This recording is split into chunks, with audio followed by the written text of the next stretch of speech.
He was the most feared alpha in the kingdom, cursed, chained, and left to lose himself under a rising moon.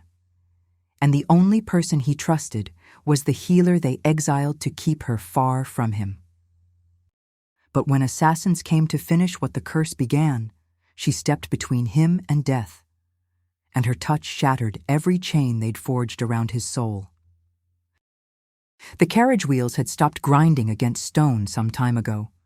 Now there was only the sound of iron, chains, gates, mechanisms hidden behind thick walls, moving in slow, grinding patterns beneath the mountain.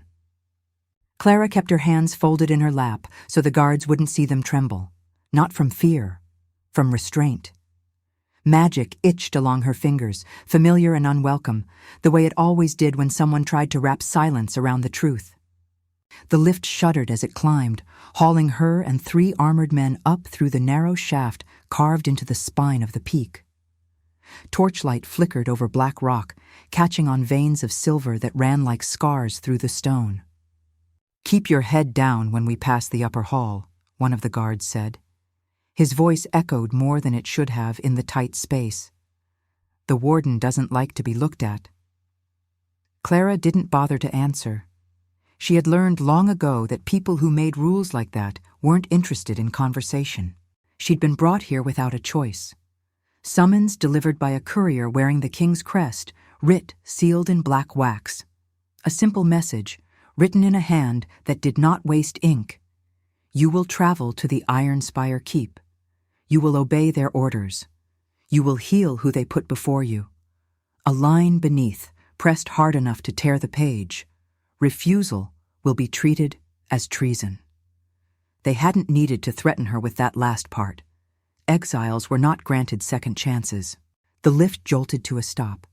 A set of gates opened above them with a clank and hiss, letting in a gust of colder air. The guards stepped out first, hands on their weapons, then gestured for her to follow. Clara stepped onto the narrow stone platform and tasted metal in the air. Not blood, not quite. Something older.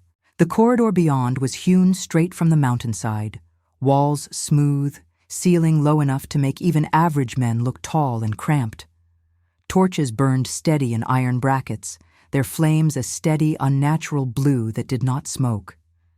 Sigils were carved between them, lines of old warding script she hadn't seen since before her exile. Her chest tightened. This place was built to hold power, not only people. They walked in silence, boots striking a measured rhythm against the stone. The air grew colder with every step, smelling less of men and more of the mountain's damp, patient chill. At the end of the passage, an iron door waited. Not a gate wreathed in bars, but a door forged in one seamless slab, carved over with runes that shimmered faintly in the torchlight. The lead guard knocked once. The door opened inward without a sound. The warden of Ironspire Keep was waiting inside. He wore no crown, no crest, just dark armor shaped to his frame, as if the metal had formed around him. His hair was steel gray, cut short. His face was not unkind, but it was tired. Not the weariness of age, the bone-deep strain of a man who had watched too many choices close into traps. He looked Clara over with a single steady glance, taking in her plain traveling cloak, the worn leather satchel at her hip, the simple braid that kept her dark hair off her face. His gaze lingered for a fraction of a heartbeat on the faint glow at her fingertips before returning to her eyes. Clara of the Third Circle. He did not make it a question. Clara drew in a slow breath. I am no longer of any circle, my lord. He ignored the correction. You came when summoned, that is enough. For now, she said quietly. One of the guards shifted, as if expecting reprimand. The warden raised a hand, and stillness fell again. You were told the terms of your recall? He asked. I was told nothing, Clara said. Only that refusing would make me a traitor twice. A flicker passed through his eyes, almost like regret. Almost. Then hear the terms now. He stepped aside and gestured deeper into the chamber. Beyond him, another door waited, this one narrower, bands of silver running through the iron. It pulsed faintly, in time with something beneath the stone. "In the cells below," the warden said, his voice steady, "there is a prisoner who cannot be moved. His name is not to be spoken beyond these walls. You will heal him. You will keep his body from failing and his mind from breaking, enough that we can delay the inevitable." "Inevitable," Clara repeated softly. "Meaning his death." The warden's jaw tightened. "Meaning his sentence." She met his gaze, holding it. "And my part in this sentence?" "You are not his judge," he said. "You are not his jailer. You are his last healer. That is all." Clara's fingers curled around the strap of her satchel. "Healers were forbidden to touch death sentences when I was still allowed in the halls. The king changed the law." "The king," she murmured, tasting the words like ash, "changes laws when they inconvenience him." The warden's eyes found hers again, sharper now. "There are worse things than royal laws beneath this mountain, Clara. Remember that before you decide to test mine." He stepped closer, not threatening, but too near for comfort. She caught the faint scent of cold air and steel, and beneath it, something like fatigue. "You will be given one instruction," he said. His voice dropped, each word deliberate, as if binding itself into the air. "Heal the prisoner. Do not touch his chains." Clara stilled. "His chains?" "Silver." The warden's gaze flickered toward the door. "And older things than silver, wards, blood oaths, marks that should never have been invoked. They hold more than his strength in check." "What else do they hold?" His silence was answer enough.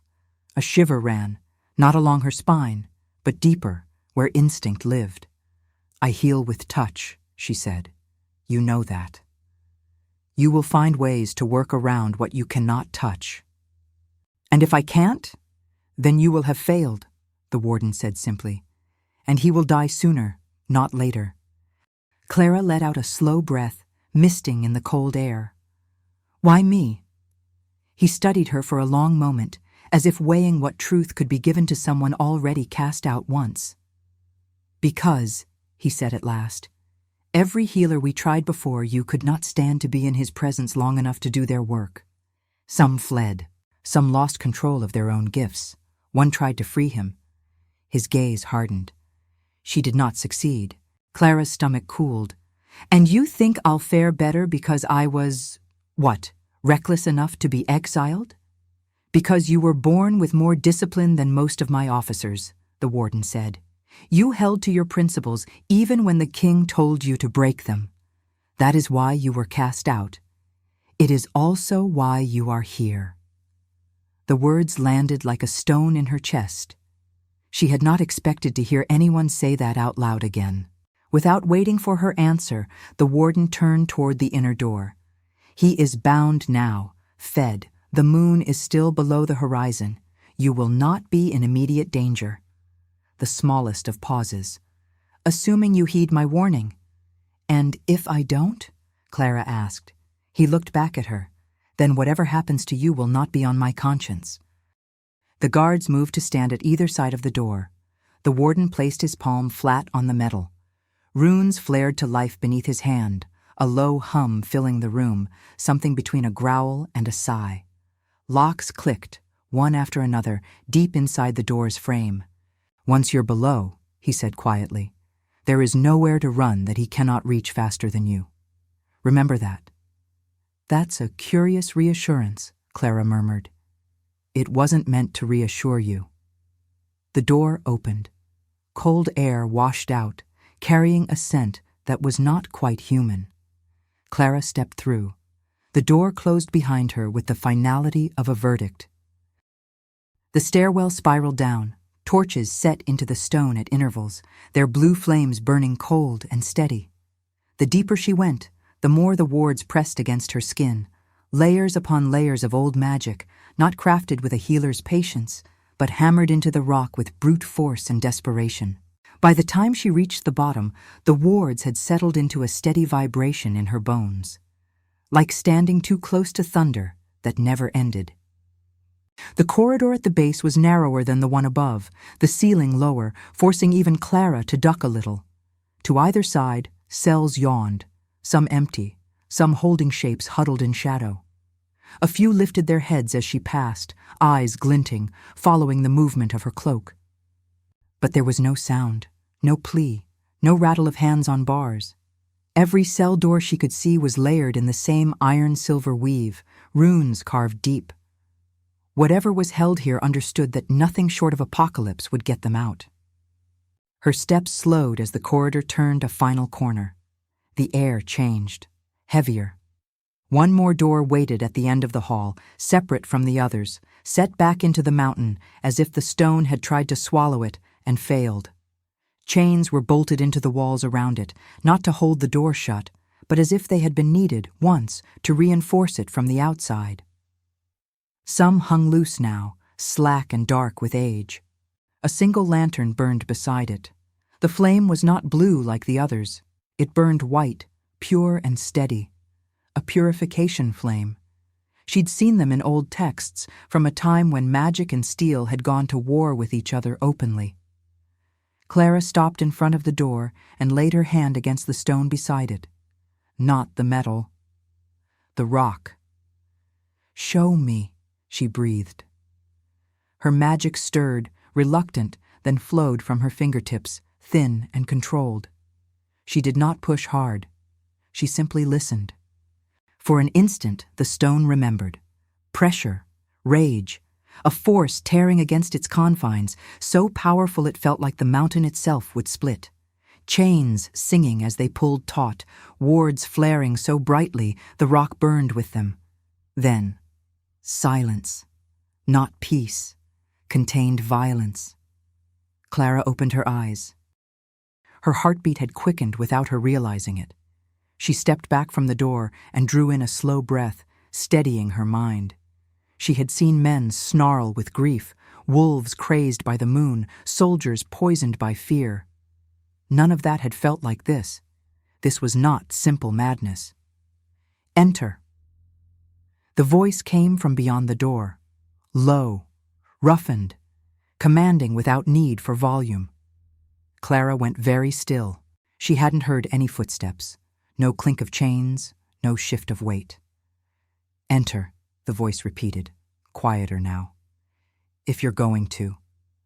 Her hand found the latch before she consciously decided to move. The metal was cold even through her glove, almost biting. She pushed. The door swung inward with a slow, weighty groan. The cell beyond was larger than she expected. High-ceilinged, the far wall carved not in straight lines, but into rough, natural contours, as if the mountain had been left to itself there. Torches burned in four corners, their flames white like the lantern outside. Their light painted everything in stark, honest lines. Chains crisscrossed the room, anchored deep into the rock at multiple points. They converged toward the center, where a man sat on his knees, head bowed, wrists shackled before him. Iron cuffs circled his throat and ankles, more symbolic than necessary. It was the chains that mattered, each link thick as her thumb, gleaming with silver inlays and runes that pulsed faintly with every breath he took. He was not what she had expected. Clara had seen broken men, starved, beaten, stripped of anything that had once made them dangerous. This man was not broken. His shoulders were broad enough to make the chains look almost too small, the muscles in his arms coiled and ready even in stillness. Dark hair fell over his brow in tangled waves, brushing the top of corded shoulders bare beneath torn cloth. Faint scars tracked along his back and chest, some old, some new, each one a story of something that had failed to kill him. His head lifted as she stepped inside. Eyes, she thought. That was the first thing that registered. Not the brutality of his restraints, not the raw strength in his body, his eyes. They were not the gold she'd seen in most wolves of high blood, nor the cold silver of those who lived too close to the borderlands. His irises were a dark, deep amber, like old honey held close to flame. The pupils were a little too sharp, a little too wide, the wolf too near the surface even at rest. And when his gaze locked on her, the ward hum in the room shifted, slowed, the chains stilled. Magic, that had been pressing against her skin like a storm eased, just slightly, the way wind might drop before a strike. His mouth parted, as if he had been about to snarl, and something else came out instead. Clara. The sound of her name in that voice hit her like a hand closing around her heart. She had not given it to him. Her grip tightened on the strap of her satchel. "You seem better informed than I am." A rough sound, almost like a laugh, scraped from his throat. Not nearly. He shifted, and the chains responded, rattling softly, runes flaring. The metal around his wrists bit into his skin, fresh blood mixing with older, dried marks. He did not flinch. "Come closer," he said. "If they've sent you to mend what's left of me, you'll have to." The warden's warning echoed in her mind. Heal the prisoner. Do not touch his chains. Clara stepped inside fully and let the door close behind her. No lock clicked this time. Whatever kept him in was more than a latch. She moved until she was just outside the reach of the nearest chain, gauging its length with a practiced eye. The wards hummed louder as she approached, reacting to the movement of living magic. "My name," she said evenly, "is not meant to be on the tongue of a man I've never met." His gaze swept over her, face, throat, the line of her shoulders, the way she held herself in the harsh white light. Not leering, assessing, as if checking each piece against something he already knew. "You think we've never met," he said. "We'll call that our first disagreement." There was a rawness in his voice that had nothing to do with chains. Clara ignored the way it curled in her chest and set her satchel down within easy reach, the way she would in any sick room. "You were cursed during a lunar eclipse," she said, keeping her tone clinical. "Your strength turns on you at moonrise. You lose control." "Is that what they told you?" he asked. "That's what your warden implied." His jaw flexed. "He's not my warden." "Then whose prisoner are you?" He held her gaze. "Everyone's." The answer should have been melodramatic. It wasn't. Clara knelt slowly, careful to keep distance between her and the nearest line of silver. Up close, she could see the way the metal bit into his skin, blisters where flesh met rune. Not all of the angry, inflamed marks were fresh. Some had never fully healed.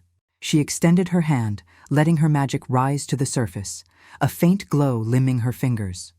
"I can numb the pain," she said, "soothe the torn tissue, reinforce the bone beneath." "And the curse?" "I'm not here to unmake what powerful men decide they understand." The words came out sharper than she intended. "I'm here to keep you breathing through it." His eyes softened in a way that made her breath catch. "They chose well." "That is not praise." "It is." Her fingers hovered just above his skin. The wards thrummed, reacting to the proximity of her magic, but they did not lash out. Yet. "Don't touch the chains," he said quietly. "They weren't made for hands like yours." I noticed. And the collar. A faint tilt of his head indicated the iron circling his throat. "That one hurts more than it looks. Leave it for last, if you insist on being thorough." "Do you prefer pain?" she asked, before she could stop herself. "I prefer choices," he replied. "Pain comes either way." There was something in the way he said it that told her he was watching for any flinch, any sign she would step back. Clara let out a measured breath and lowered her hand until her palm hovered a hair's breadth above the bruised skin at his wrist. Heat surged, hot, wild, too eager, not from him, from her own magic, reacting to the sheer density of power beneath her hand. His blood sang with it, the wolf close enough to the surface that she could feel the brush of it, as if something vast and furious had turned its head in her direction. Her heart kicked.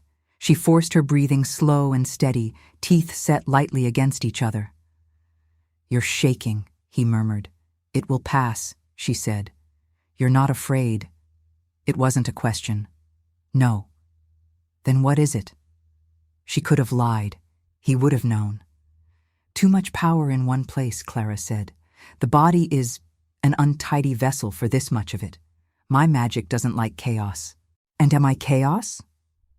Yes. A slow, rough exhale left his chest. Good. She let her magic slip from her skin into his. Not in a flood.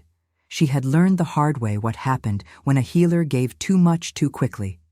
Just a steady, controlled stream of warmth and light threading into torn tissue, coaxing repair. Images flashed at the edges of her senses as contact deepened. A moon split by shadow, blood on snow. A great wolf bound in lines of silver that burned like acid. Voices shouting, someone she could not see screaming his name. She pulled back before the visions could drag her under, pressing them down, focusing on the physical. Bruises knitting, swelling easing, skin cooling beneath her unseen touch. His muscles loosened, fraction by fraction. The cords in his neck eased. "How long have you been here?" she asked quietly. "Long enough that the mountain knows my bones," he said. "Not long enough to forget the sky." "You sleep?" "Sometimes." "Dream?" He huffed, the sound humorless. "Lately, only of you." Clara's hand faltered, just slightly. He caught it. Amber sharpened, focusing on her face with unnerving clarity. "Don't waste energy denying it. It unnerves you. It should. It unnerves me." "You don't know me," she said. "Tell yourself that," he murmured, "if it makes you feel safer." Safer. The word sat wrong in her mind. She should have felt anything but. Here, in a cursed Alpha's cell beneath a mountain carved with wards strong enough to crush most torches of magic. With a man whose presence pressed against her senses like a storm held barely in check. And yet, there was no malice in the way he watched her. Intensity, yes, hunger, of a kind that had nothing to do with flesh and everything to do with recognition. But no cruelty. If anything, she realized slowly, he was holding himself in check for her comfort, not his. Every breath measured, every shift of muscle controlled, so the chains would not rattle more than they already did. "What is your name?" she asked finally, because the silence between them was becoming its own living thing. His mouth curved at one corner. "They didn't tell you? They said it was not to be spoken beyond these walls. And within? They gave me no instructions on that." He watched her a moment longer, then inclined his head in something that felt absurdly like a bow, given the chains. "Dorian." The name fit, dark, weighty, carrying an echo of some older tongue. "Dorian," she repeated, letting the syllables settle in the cold air between them. Something flickered in his gaze, a heat that had nothing to do with temper. "I have heard it," she admitted.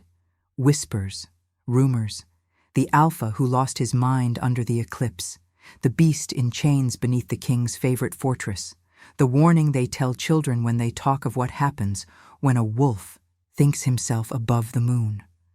"And what do you think?" he asked. "I think men who fear what they cannot control craft very convenient stories," Clara said, "and they call them justice." A low sound left his chest. Not quite a laugh, not quite a growl, something in between. "You see why they exiled you," he murmured. "Do you?" "Oh, yes." His gaze didn't leave her face. "You refuse to speak their lies for them, even when it would be easier. That kind of spine makes kings nervous." Her magic had settled now, no longer shaking her hand, just a steady warmth anchoring the space between them. She moved to his other wrist, careful as before, letting the healing seep into flesh and bone. "Why did you submit to this?" she asked, glancing at the chains. "If half of what they say about your strength is true, you could have broken 10 keeps before they bound you." "You think I didn't try?" "Did you?" His eyes darkened, remembering. "I broke men, walls, not the chains." "You could have run." "And left my pack to face what hunts me?" He shook his head slightly. A lock of hair fell across his brow, brushing the edge of one eye. "No, they would have died by my shadow, even if not by my hand." "So you let them put you in a cage," Clara said. for their safety. I walked into the cage, he said softly. There's a difference. The honesty in his voice landed heavier than any boast. Something shifted in the air. A faint, almost imperceptible tremor went through the floor, up through her knees. The torches shivered, their white flames bending as if a wind had passed through, though the air remained still. Clara's head turned toward the narrow slit of a window cut high in the rock. It was barely more than a seam, allowing no real view of the sky, only a thin line of darkness beyond, shot through with a faint, growing glow. I thought the moon wouldn't rise for another hour, she said quietly. It shouldn't. His voice had changed, lower, rougher, not with threat, but with a struggle against something inside himself. The sky is wrong tonight, he continued. I felt it before they brought you down. The pull came earlier. His hands flexed in the chains. The metal sang, a soft, ominous sound. Runes flared along the links, brightening as if in answer to some invisible call. Heat slammed into her senses, not from her magic this time, but from him. His pulse kicked beneath her hovering hand, going from steady to pounding in a breath. Muscles tightened, every line of his body going taut as if pulled by invisible hooks. His eyes flashed, amber drowning toward something brighter, more feral. Step back, he said. The words scraped out through clenched teeth. Clara didn't move. I can help anchor. Clara, her name was a growl now. Listen to me. The chains jerked, a sharp rattle that echoed around the cell. Runes blazed, the wards in the walls flared to match, a low hum swelling into a strangled roar in her bones. He dragged in a breath, shoulders straining against the restraints, every muscle fighting to contain something trying to tear its way out. You should not be near me, he bit out, gaze locked on hers with a desperation that had nothing to do with fear for himself. Not when the moon rises. Her instincts warred, healer against survivor. Every trained response screamed at her to stay, to channel, to steady, to push calm into the chaos. Every primitive part of her knew that if these chains failed, there would be no outrunning what came out. His focus never left her face, even as the wolf surged behind his eyes, even as veins stood out in his neck and sweat broke across his brow. Go, Dorian ground out. Now! The floor shook again. Dust drifted from the ceiling. The narrow window slit brightened, silver light bleeding in where there should have still been indigo twilight. Clara's heart hammered once, hard. The moon was rising early, deliberately. She could feel it now. The pull of that cold light, like a hand reaching down through rock, clawing at every living thing with a claim on its blood. This was no gentle tide of power. This was a command. The chains screamed. Dorian bowed his head, a sound tearing from his throat that was not human. Clara. There was something broken in the way he said her name this time. If you stay when I lose this, I will not. His breath hitched, cut off by a snarl as the wolf surged again, stronger. He was not begging for himself. She heard it now, clear as the wards humming in her bones. He was begging for her. I will not be able to keep you safe, he forced out. Leave. Clara stood in the center of the cell, white torchlight painting harsh lines across stone and chains, and the man straining against them. Silver flared around him, runes burning so bright they hurt her eyes. Behind the rock, the moon climbed where it should not yet be, its pull a cold hook in her blood. She knew what she should do. Turn. Walk out. Close the door on this cursed man and his impossible burden. Save her own life and tell herself she had obeyed orders. Instead, she stepped closer. Her hand lifted toward his chest, toward the place where his heart hammered against its cage. The chains jerked, drawing taut enough to creak. His head snapped up, eyes blazing, wolf and man locked in a vicious, silent struggle. Clara, he snarled, the sound almost a plea. Don't. The moonlight surged, the wards roared. And Clara, healer, exile, woman who had already lost everything once for refusing to turn away, drew a breath that tasted of iron and cold and choice, as the cursed Alpha bound in chains begged her, with the last shred of control he had, to run. The tremor in the floor eased, but did not vanish. The moon's pull pressed at the stone like a fist on the other side of a door. Dorian's breathing was ragged now, deep, dragging inhalations that sounded less like a man steadying himself and more like a wolf pacing behind his ribs, waiting for the chains to fail. Clara did not retreat.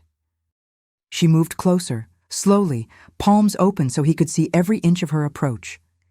He followed her movements with a predator's stillness, eyes bright, unblinking, as if tracking the one thing in the room he refused to lose control around. "Clara," he rasped again. "Go." "No." His jaw clenched. The chain at his left wrist snapped taut, runes blinding for an instant before dimming. He hissed and forced himself still. "You don't understand," he ground out. "When the moon rises, I break, and when I break—" "You don't hurt me," she said softly. His head snapped up, eyes sharp.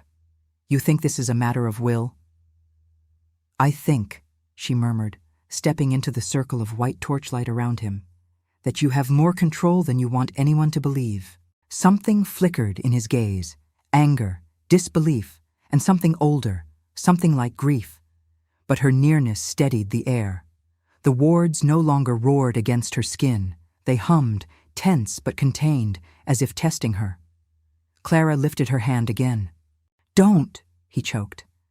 "It's the only way to keep the transformation from overtaking you." Her palm hovered over his chest. Heat radiated from him, wild, unstable, burning through her aura like sparks leaping toward dry tinder. "If I touch the chains," she said, "they'll recoil, but your body, it still listens." He shook his head, breath shuddering. "Clara." Her name sounded like a warning carved into stone. She didn't flinch. Her palm lowered until it hovered a breath above his sternum, the place where his heartbeat was a frantic, punishing rhythm. Magic surged between them, not gentle, not obedient, but fierce, like two storms colliding. White sparks arced between her fingers. The wolf inside him lunged. But Dorian didn't. The chains rattled, pulled taut, but his body stayed still, every muscle locked by sheer, brutal force of will. It wasn't the restraint of a monster. It was the restraint of a man who feared hurting her more than he feared losing himself. Clara whispered, "There, right there, hold to that." Her power flowed from her palm into his skin, slowly, controlled, a steady, grounding warmth that pulsed like a second heartbeat. The reaction was instant. The trembling in his arms eased. His breath stopped hitching. The transformation, half triggered, half fighting, slowed. His shoulders dropped a fraction. He stared at her as if she had shattered something he thought immutable. "You stopped it." His voice was barely audible. She didn't move her hand. "Not the curse, but the panic that feeds it." Dorian swallowed hard, throat working against the iron collar. "You touched my chest," he said. "The wards should have struck you." They didn't.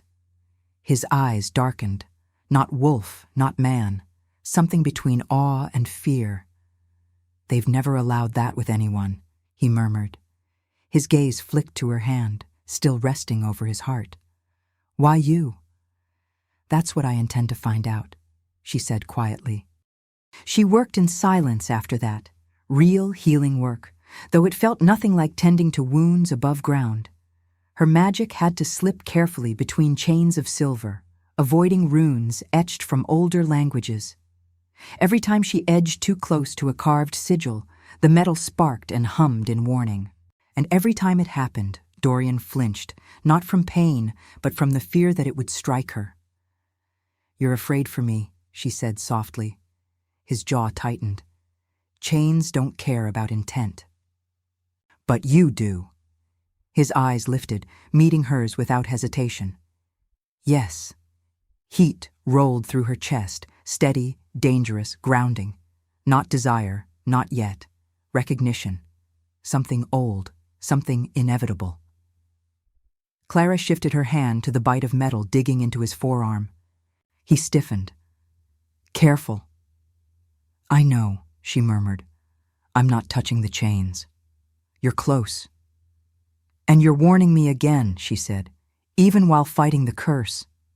He swallowed, throat brushing the iron collar. I would tear the mountain down before I let these chains touch you. The quiet conviction in his voice made her breath catch. When her work finally slowed, Dorian's breathing had steadied. The tremor in his body had eased to something he could hold. The moon's pull still scraped against the wards, but it no longer dragged him with it. She sat back on her heels, exhausted but composed. You submitted to imprisonment voluntarily, she said, watching him. He didn't deny it. You chose these chains, she continued. Why? Dorian's gaze rose, not defensive, not ashamed, resolute. Because if I had run, my people would have paid for my curse, and I will not be the reason blood spills on land that trusts my name. There was no arrogance in the way he said it, only responsibility. Clara felt something tighten inside her, strength like his, quiet, deliberate, brutal in its honesty, was rarer than magic, and infinitely more dangerous. You said the moon pulls wrong, she murmured, that this shift came early. Yes, then someone manipulated it, or someone strengthened the curse. His voice dropped, low and lethal. Clara reached toward his collar, not to touch, just to sense. Her magic brushed the inner rim of the iron, and there, beneath the layers of silver, beneath the runes, something pulsed. A second spell, a hidden one. Someone had buried a sigil inside the restraints, a sigil woven to trigger his shifts early. Her breath left her in a soft, shaken exhale. Dorian. She lifted her gaze to his. This curse wasn't born of an eclipse.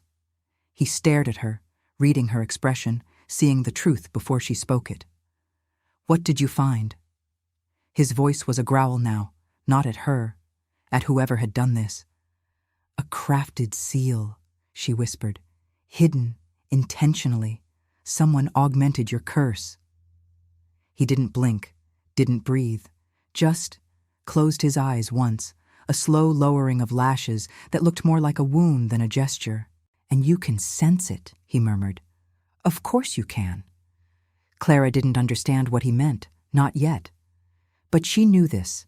Someone had wanted him subdued. Someone had feared what he would become if he remained free. And they had exiled her, the one healer whose magic could unravel their work. For a long moment, neither of them moved. The white flames guttered against the stone, the chains went still, and the hidden sigil pulsed faintly beneath the iron at Dorian's throat, an echo of a spell that should never have existed.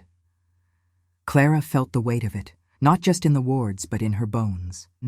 You knew, she whispered. Dorian opened his eyes. I suspected, he said.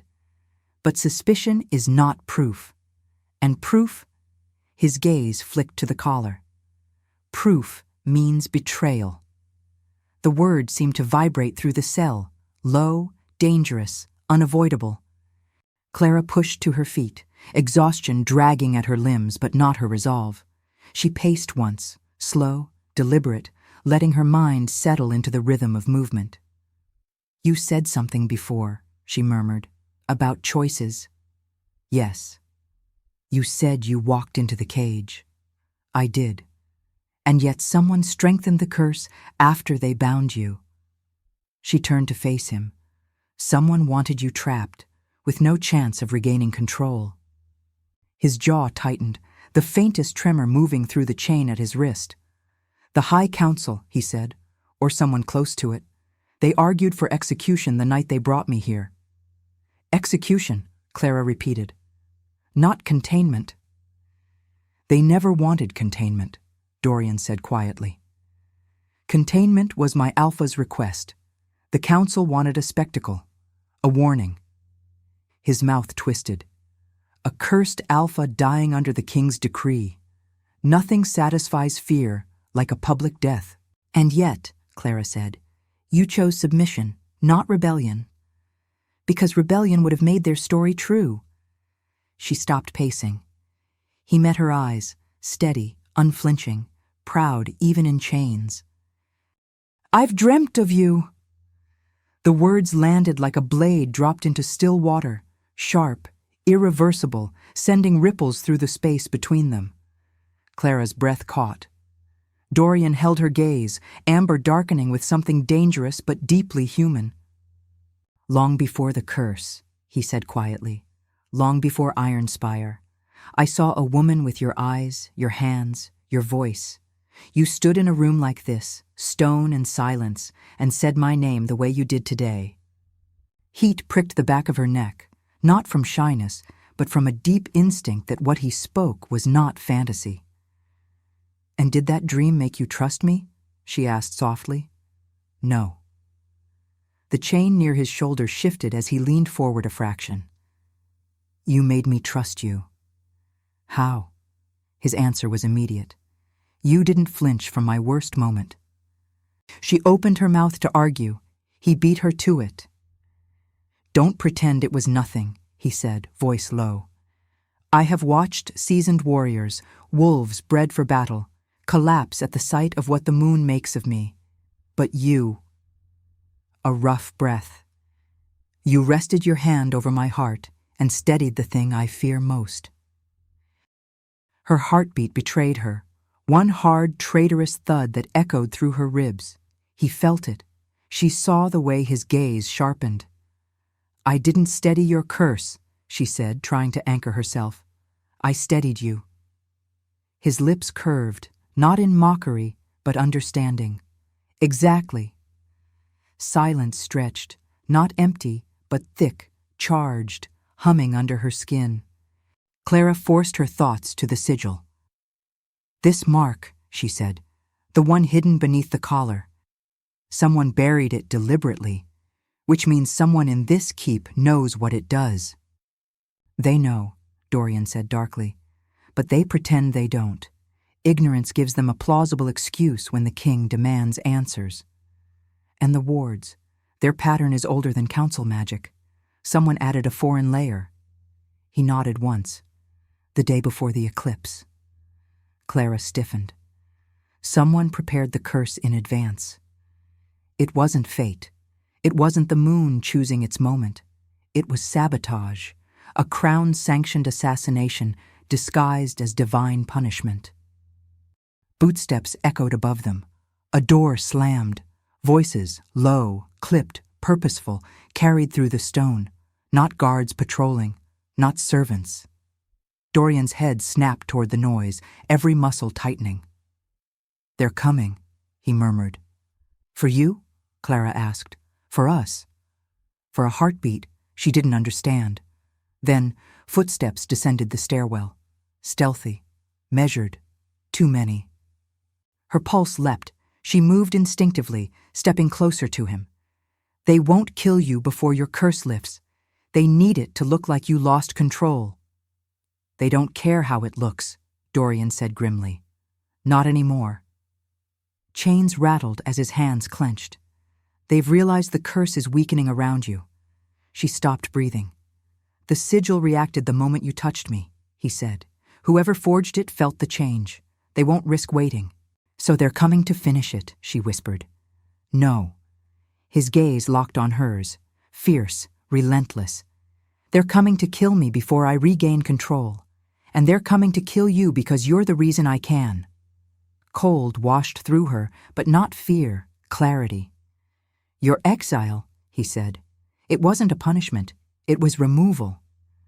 Her pulse slammed once, hard. They sent you away, Dorian said quietly. Because your magic mirrors mine. Because you could undo what they had done. Because you are the only healer alive who understands the old sigils instinctively. Clara felt dizziness brush her edges. You're saying... I'm saying, Dorian interrupted, voice low, unshakably certain, that you were exiled because they feared you would save me. The torches flickered. Movement echoed at the far end of the corridor, multiple bodies, boots striking stone. Clara turned toward the cell door, breath steadying, mind sharpening. "They can't get through the wards," she murmured. "Wards can be unmade," Dorian said, "especially by men who crafted the spell beneath my collar." He strained against the chains, once, twice, the metal screaming under the pressure. The runes held, but barely. "Dorian," she warned. "Clara," he growled, "when they enter this room, I will break every bone in my body trying to get free, not for my sake." His gaze burned into hers. "For yours." The footsteps drew closer, a whisper of steel being drawn, a scrape of metal on stone. Clara's heart hammered against her ribs. Then, a series of soft clicks triggered along the cell door. Not the warden's sigils, not the sanctioned locks. Assassin locks. Dorian tensed, chains rattling as his wolf surged behind his eyes. "Get behind me," he commanded. "I'm safer near the wards." "You are safe nowhere," he snarled. "Not while they are here." The lock gave, the door nudged inward. Clara inhaled once, deep and steady. Then she stepped into the center of the cell, between the assassins and the cursed alpha whose chains were trembling on the edge of breaking. The first assassin crossed the threshold, hood low, blade ready. Dorian's voice tore from his throat, a snarl of fury, terror, and something much deeper. "Clara, move!" She didn't, her hand lifted, glowing, steady, resolute. The first assassin stepped fully into the cell. His blade gleamed, a thin sliver of silver-edged iron built for killing wolves, not men. He didn't pause. He didn't speak. He lunged straight for Clara's heart. Dorian's chains detonated. Not broke, yet, but reacted, flaring with violent white light as the wolf inside him surged forward, shredding the boundary he had clung to all night. "No!" The sound ripped out of him, half snarl, half something far more human, far more desperate. Clara didn't retreat. She stepped into the attacker's path and thrust her hand forward, palm open. Her magic struck him like a wall. Not destructive, not a force that shattered flesh, but a pulse of pure, undiluted repulsion. His blade clanged against stone as his body slammed backward, thrown out of rhythm and breathing. He stumbled, but two more assassins slipped in behind him, moving as one. "Clara!" Dorian's voice broke on her name. "You must move. I won't leave you. Then I will break for you." The chains strained, hard enough that stone dust rained from the ceiling. The runes flickered as if the moon itself leaned closer, pulling at the curse, dragging the transformation toward its peak. The assassins advanced. Clara's breath came slow and controlled. Her magic pulsed at her fingertips, not wild, not flaring, but focused into a single, razor-thin line of intent. She slid her hand across the runes beneath Dorian's collar, feeling for the sigil buried beneath. The hidden spell pulsed once, sharp, eager, anticipating blood. Her stomach dropped. "They built a fail-safe," she whispered. Dorian's chains rattled as he fought them. "What kind?" "The collar is designed to drain your control when the sigil detects a killing stroke," she said, voice taut. "If anyone tries to execute you while chained, the curse overwhelms you. It triggers the shift, makes you look feral, easy to condemn, impossible to save." His eyes darkened, not with fear, but with something close to rage. "They want the monster," he said, "not the truth." "They want your death," she corrected, "and yours." Another assassin moved, fast. Clara dodged the slash by inches, spinning behind a chain. The man followed, blade ready. She pressed a hand to the nearest rune, grounding her magic into the metal. The chain reacted, flaring, humming, then lashing outward with a burst of ward energy that slammed the attacker into the wall. Dorian's eyes widened. "The chains listen to you." "No." Clara stepped closer, voice low. "They listened to the connection." His breath thickened. Something inside him, wolf or man, recognized it. The remaining two assassins closed in. Their movements were precise, trained, meant to overwhelm without giving her time to think. Clara ducked beneath a blade, heat slicing across her cheek as metal skimmed her skin. Another blade arced toward her ribs. She pivoted, and this time, Dorian moved first. His chains snapped tight, the entire lattice jerking as he threw his body against its limits. The runes flared, burning, sparking, and a crack split along one anchoring point in the wall. "Dorian, stop! I won't watch them touch you." His voice was a snarl, carved from pure instinct. Power surged in the air, raw, untempered, dangerous. Clara acted before the chains shattered entirely. She stepped into the center of the room, placed both hands flat against the stone, and let her magic drop its restraint. The dungeon's wards, ancient, dormant, layered, responded like a beast waking from sleep. Sigils across the cell flared. Runes hummed. Light spread under her palms, crawling up the walls like veins of fire. The assassins faltered, thrown off balance by the sudden shift in power, and Clara reached for Dorian. Not physically, magically. Her energy surged toward him, weaving through the air, threading into the chaotic storm inside him. His breath hitched, hard, as her presence entered his pulse, anchoring the wolf, stitching control back into his muscles. "What are you doing?" he rasped. "Something forbidden." His chains trembled. Her magic merged with his, not soft, not gentle, but fierce and stabilizing, forcing coherence where the curse demanded chaos. "Clara." His voice broke into a rough whisper. "This ritual, it could burn you." "It will burn both of us," she said, "unless we do it together." Her fingers traced the air above his collar. She didn't touch the iron. She touched the sigil beneath. The hidden spell pulsed, once, twice, then split. A flash of white light burst outward. The collar cracked. Dorian's head snapped up, breath seizing. "Clara, move away!" But she didn't. She pressed her palm to his sternum again, this time not to heal, but to link. Magic roared through them both. Then the chains exploded, not outward, upward. Shards of silver and iron shot into the ceiling as Dorian surged to his feet, fully in control, fully himself. Wolf and man merged in one fierce, breathtaking form of strength. The assassins froze. Dorian turned toward them, calm, lethal, utterly aware. "No killing," Clara whispered, her voice trembling with exhaustion. "I won't let them say you became what they wanted." His jaw flexed. "For you," he murmured, "I will hold back." He moved, not as a beast, not as a cursed creature, as an alpha. 3 strikes, precise, disarming, controlled, left the assassins on the floor, broken but alive, their weapons scattered. Not a drop of blood spilled that wasn't necessary. Clara's knees buckled. Dorian caught her before she touched the stone.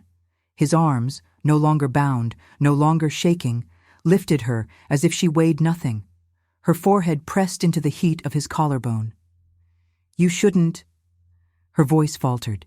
"You shouldn't be this gentle." "I am only gentle with you." The admission trembled through her. Her vision blurred. She realized only then how much the ritual had taken from her. Her magic was drained to its marrow, her breath shallow, pulse fragile. "You broke my chains," Dorian murmured against her hair, voice low and reverent. "Now let me hold you without fear." She exhaled against his chest, unsteady, quiet, but trusting. "Just for a moment," she whispered. His arms tightened, carrying her away from the wreckage. Careful, protective, unmistakably claiming without touching the line she had not yet crossed. "You gave me my name back," he said softly. "My will, my control, my life." Her eyelids fluttered. "And I will protect yours." Dorian carried Clara up the long, winding path from the dungeon, past the shattered runes, past the unconscious assassins, past the door that had held him for months. He did not move like a man who had just broken chains forged to hold monsters. He moved like a man carrying the one person his soul refused to lose. Her head rested against his shoulder, her breath warm and unsteady against his throat. She wasn't unconscious, just drained, the ritual pulling from her everything she had been forced to restrain since her exile. Torches along the corridor bowed toward them, as if recognizing the shift in power. "What happens now?" she whispered. Dorian glanced down at her, amber eyes steady. "Now," he said softly, "no one touches you. Not the council, not the king, not the men who forged that sigil." His voice lowered, dark and certain. "No one threatens what saves me." Her throat tightened, not from fear, but from something that felt dangerously close to relief. They reached the upper hall. The warden stood there, armor dented, face drawn, sword still sheathed. He took in the scene, Dorian unchained, Clara in his arms, magic still humming around them like an aftershock. For a heartbeat, no one breathed. The warden bowed his head, not low, but enough for acknowledgement. "It was never the curse that frightened me," he said quietly to Clara. "It was the men who crafted it." Her fingers curled weakly into Dorian's shirt.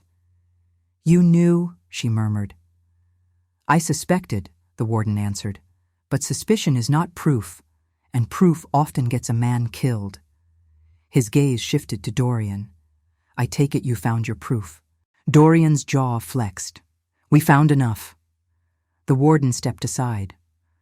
"No one will follow you, not if they value their life." This was permission. This was surrender. This was an alpha being recognized, even without a crown. Dorian inclined his head once in return, then carried Clara out into the cold night air. The sky was silver with moonlight, but it no longer clawed at him. The curse had been broken at its root. They reached a quiet overlook halfway up the mountainside, a jut of stone facing the valley, wind sweeping through the pines below.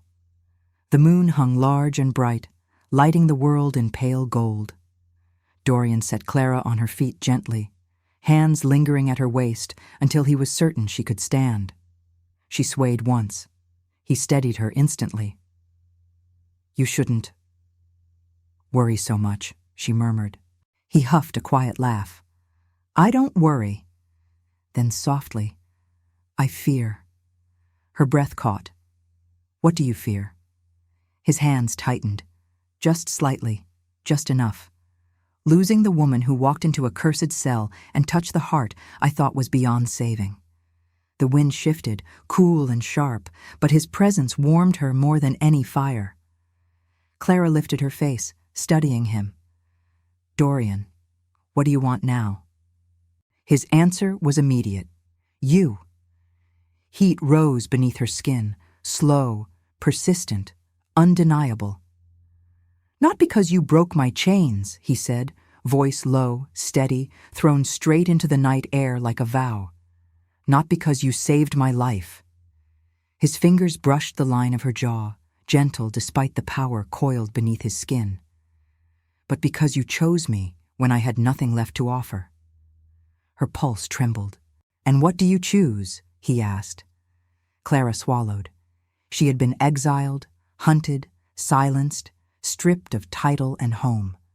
But here, with the moon clean and her magic steady inside her ribs, she felt something return that she had forgotten.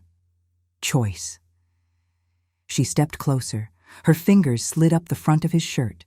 Slow, deliberate, not hesitant. "I choose the man who trusted me," she whispered, "even when he shouldn't have." Her hand settled over his heart. "I choose the alpha who held back his strength so he wouldn't frighten me." Her voice softened to a breath. "And I choose the man who broke his own chains before he ever asked me to break them." Dorian inhaled sharply, barely a sound, but it shook through him like a storm reined in with both hands. He cupped her face gently, reverently, as if she were both the danger and the cure. "Clara," he murmured, voice rough, "you undo me." Her lips parted. He leaned in, not rushed, not claiming, but with the kind of restraint that made every inch between them burn. His forehead touched hers. "Tell me to stop," he whispered. "I won't." His breath hitched, and then, slowly, finally, inevitably, he kissed her. It wasn't a desperate kiss. It wasn't the clash of a man freed and a woman defiant. It was something deeper. A vow sealed in warmth and breath, in the careful press of lips that held more restraint than hunger. Heat curled low, steady and certain, built on control, built on choice. When he finally drew back, barely an inch, the moon lit his face. No curse, no chains, only light, and the man who had chosen her. Clara's voice was soft, almost a smile. "So, what now?" Dorian glanced toward the horizon, toward the kingdom that had wronged them both, then back to her. "Now," he murmured, brushing his thumb over her cheekbone. "We build something they can't break." She leaned into his hand. "And we start," he added, "with your freedom." "Mine?" she asked softly. His gaze warmed. "You were never meant to be exiled, and you will not walk into your future as anything less than who you are." "And what is that?" "The woman I trust," he said. "The woman I choose." His voice lowered, intimate and sure. "And the woman who saved her Alpha." Clara's breath trembled with something fierce and tender. "Then let's go," she whispered. And with the moon rising clean behind them, they descended the mountain, no chains, no curse, only light.